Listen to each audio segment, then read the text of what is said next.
Good morning, fellas, and Good morning. welcome back. Morning. Here we Good are, right? morning. Boy, we just turned to summer, didn't we? The last couple weeks, everything's That's out, right. beautiful, and the shorts are coming out with the white legs and all that. Now we're in season. So, well, we're in John's Gospel, as you are fully aware, and just to pick it up from last week, we looked at the why underlying self-protection. I think what we're talking about, fellas, is how I understand what many call the fall of mankind, the the uh, the human condition, the problem from Genesis 3 is really buried deep within it. It's we can't. This explains the disconnect of what we're seeing time and time again between Jesus and other human beings in the gospel. In this case, the religious authority. It's not like Jesus can just give them people information and they go, oh, why didn't you say so? No problem. There is guys with buried deep within our humanness, there is this core need to self-protect. And this is how I understand it. And Jesus, through his message, is not intentionally causing terror to happen, but it does. And it's this fear of loss of self. And I think it's primarily subconscious.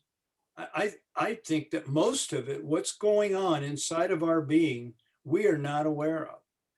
The process of transformation that Jesus is leading us into is the process by which we become more in tune with who God has made us to be, and thus more in line with the true, with what really is true. So that is how I think about this. Why the self-protection? We've got two groups at the festival. We've got those in power here on the left. I'll find mine. And we've got the general participants who've come in for the event. This feeling of self-displacement is what I'm talking about, and it's being perceived by both groups, and that's terrifying. Like the feeling of looming death is how I'm explaining it. It's just not about more information. It's therefore only natural here to self-protect once this is felt, and we use any available resource that we can. And that resource in an argument might be shouting louder, might be name calling, belittling, or it could be calling the temple police, like in the case of those in power.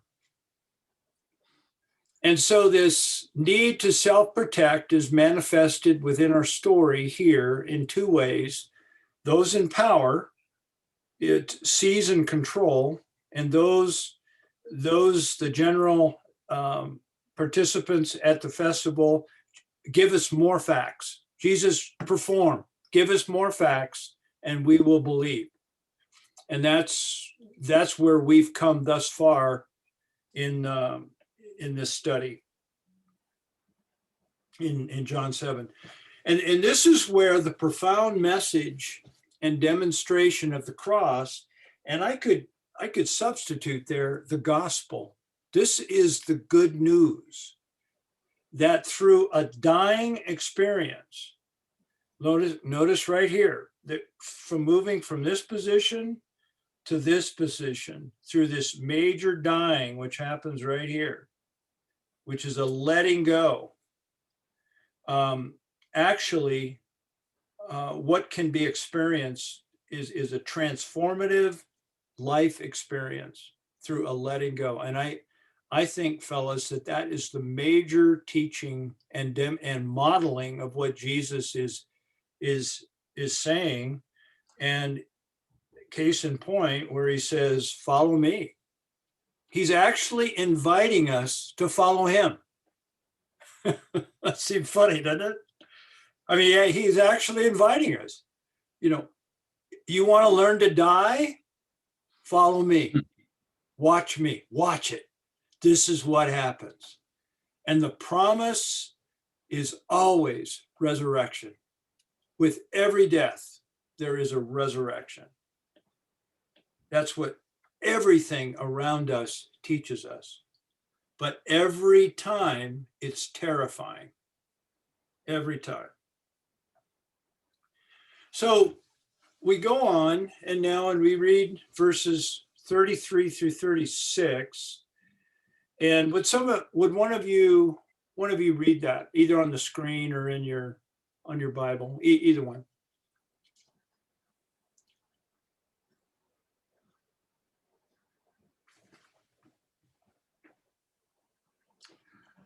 Therefore, Jesus said, "For a little while longer, I'm going to be with you, and then I'm going to him who sent me.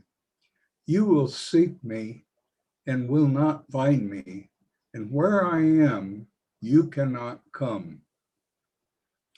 The Jews then said to one another, "Where does this man intend to go that we will not find him?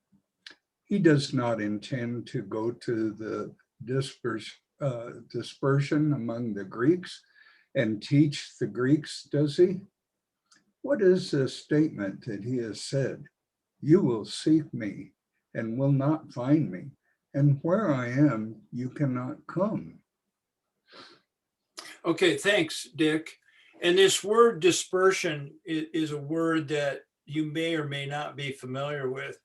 It's dispersion, or some call it the diaspora, is the same idea. And it's referring to the 10 lost tribes of Israel when Sennacherib came and conquered Israel, the northern portion of Israel. 10 tribes were lost. And that happened in 722 BC. And they went out, they as a group lost their identity, and this is how the Samaritans came about. And they did not hold their Jewishness, and they dispersed among the I got a sign that said my internet connection is unstable for whatever reason. Can you guys still hear me okay? Yes. So this dispersion is referring to the 10 lost tribes, where they lost their Jewish identity, identifying with a specific tribe. And the only ones remaining were Benjamin and Judah. And so anyway, that's what the Jews are referring to. And in this case, they would be outside in their minds of God's covenant relationship. That's what they're referring to here. So let's walk through this. Verses 33 and 34, Jesus says, "For a little while I'm going to be with you, and then I'm going to him who sent me. You, as a group, will seek me and will not find me, and where I am, you cannot come." Now, it's natural for our heads to click into seeking Jesus means in a repentant kind of way, and that Jesus is saying, you guys are outside of that, you'll never find me. Let's take a contextual view of this. The direct context of verses 33 and 34 is the attempt to seize and control Jesus. They want to seek him to control him, not to come under his influence and receive what he's saying. Jesus speaks to this occasion by referencing his coming death and return to the Father. And I think it's interesting to note as we think of the total humanness of Jesus and the total divinity of Jesus, this what's called the hypostatic union, which is a mystery in itself. Here is a clear statement where Jesus is aware of of what is going to happen. And that's just something to think about here.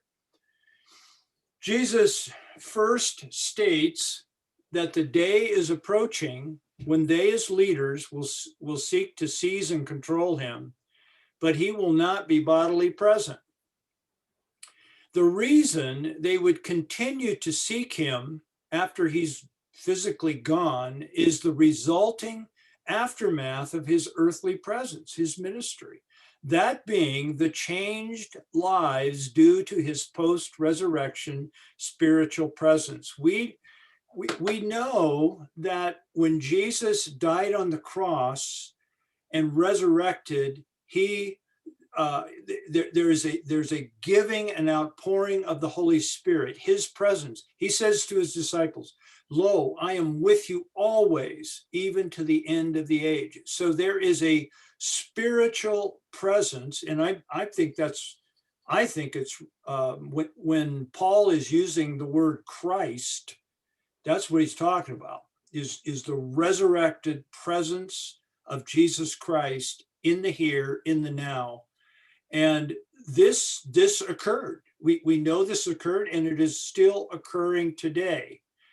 Well, this same message would keep showing up after Jesus resurrects from the dead.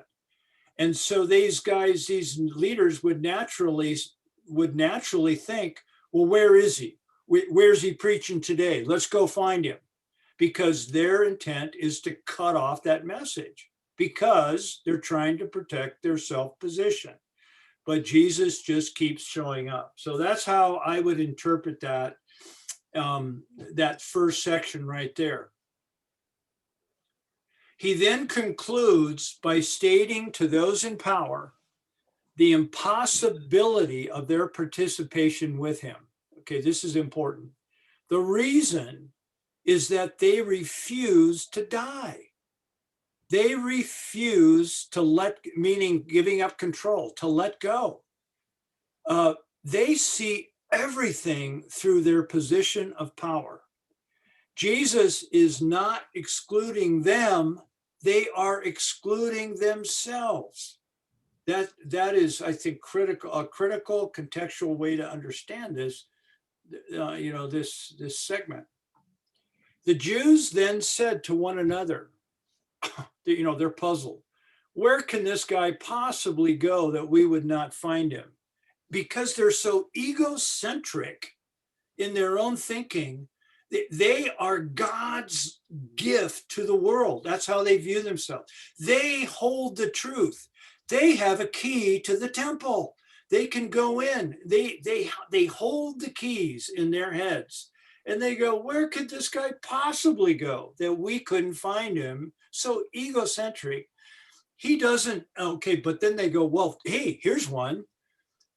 He doesn't intend to go to the dispersion among the Greeks and teach the Greeks, does he? Kind of like thumbing their nose that that's the only place he could possibly go, which is outside, in their heads, outside of God's covenant relationship. If they want to go to the trash people, if he wants to go to the trash people, and then, maybe that's where he's going to be, because we wouldn't dream of going there to that type of environment. That's the idea. The Jews, meaning those in power, I qualified that statement in verse 35. The Jews are the people in power in the temple. Through this internal dialogue, they confirm what Jesus just told them, that it's impossible for you to come. These leaders view themselves as the central governing authority of God's message. In their minds, the only place Jesus could not be found would be among those outside of God's covenant relationship. And please note, that's how they're thinking. That's not how we're thinking. Their self-derived sphere of power is their point of reference for how they see everything.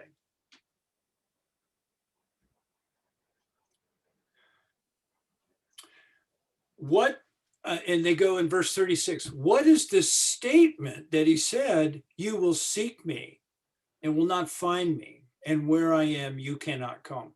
These leaders are so blinded by their need to protect, either consciously or subconsciously.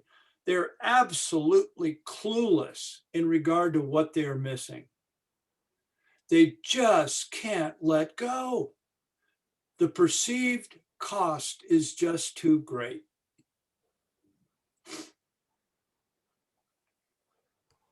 Their only concern is to figure out Jesus. Figure him out, find out where what's his next strategic move in building his ministry, so they can then short circuit that move and in order to maintain control. Yes, Dave, I see that hand.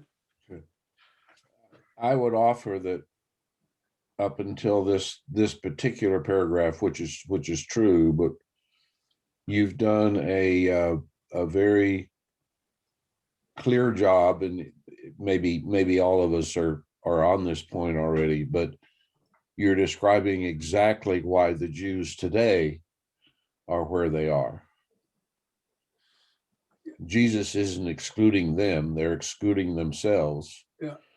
And it's all of their tradition, it's all of their ingrained we're it and everybody else is out. So it struck me several times that what is happening here in the gospel is the same thing that's happening today. Yeah, thanks, Dave. And of course, because of your interest in this subject area, that you of course keyed right into that. In my mind, it's exactly the same in the church as well, is that we are the governors of the truth. We are the in folks, and the rest is the out folks. It's the same kind of thinking that is part. It's not tied to a culture and time. It's tied to this innate humanness within, to bolster self in a place of position where self feels secure. And that is done in a number of different ways.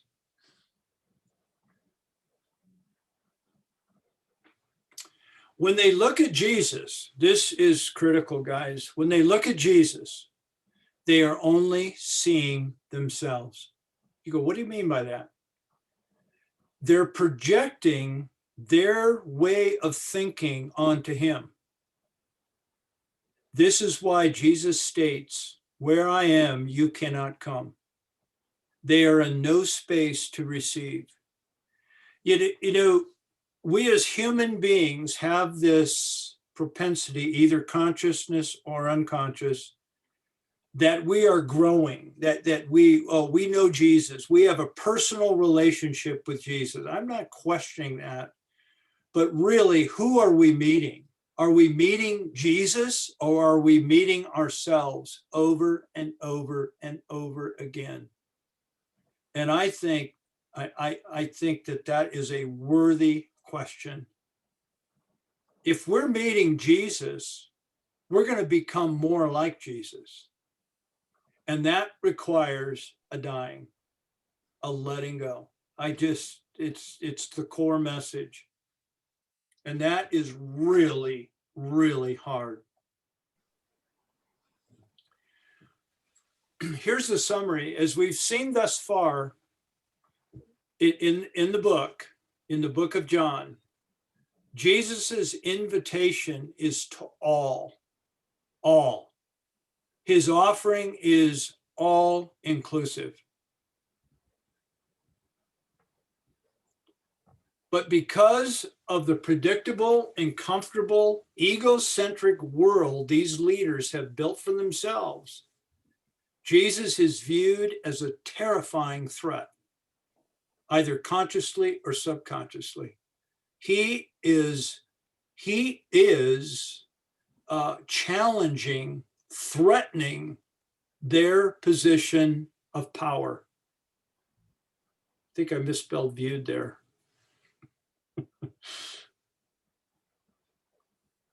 Collectively, they move to a primal layer 1, right here, primal layer 1 protected position. And this is what this model that I've derived right here. This layer 1 is the lizard brain, is the most basic functional layer of human and animal existence that we share, is this need to self-protect, this need to survive. And this is where they're going in their heads. They exercise their resources at hand in order to seize and control. And just like we all do, we use what's at hand in order to maintain protection. And they have under their power the temple police. So thus they sick them, go get them, go get them, police. And we've already seen that in the text. Because of their collective state of being, it is absolutely impossible for them to comprehend, let alone receive what Jesus is offering. And thus his words, where I am going, you cannot come. It's not that I'm excluding you. You are, folks, in no space. He's saying where you are, you just don't have the capacity to even comprehend or understand.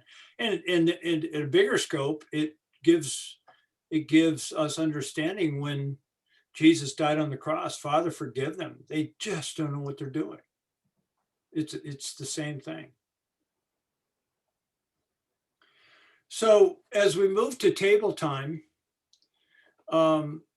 let's bring it home. In our journeys as followers of Christ, it's quite common for us to be in a state of attempting to figure something out, theologically.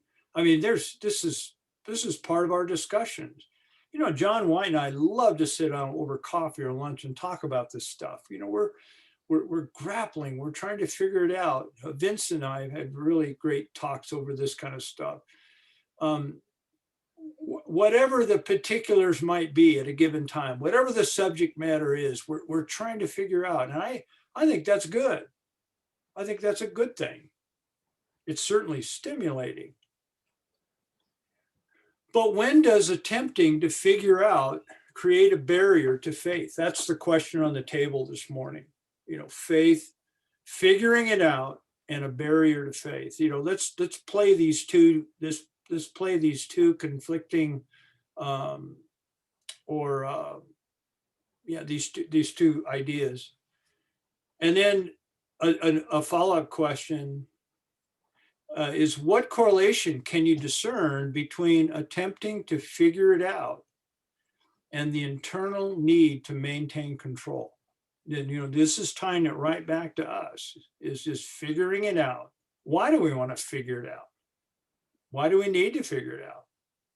And then this, I'm making a connection to internal need to maintain control, and you can play with that as you will. So let's go to table time. I'm going to bring us back a little bit early because I've got to sign off early. I have another 8 o'clock Zoom meeting I've got to get on to. So we'll get a couple rooms going, maybe 3, and then I'll join one, and then we'll come back. So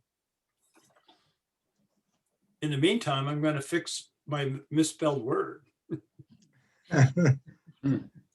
Do the rhyme in your head. I before E. Yeah. Except after C.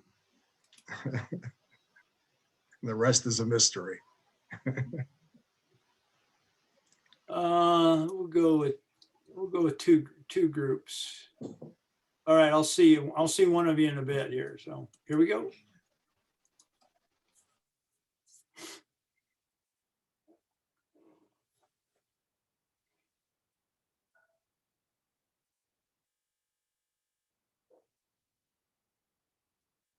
How come we're not going?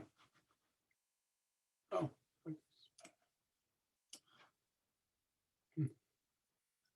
Here we go.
Trying. There we go. It became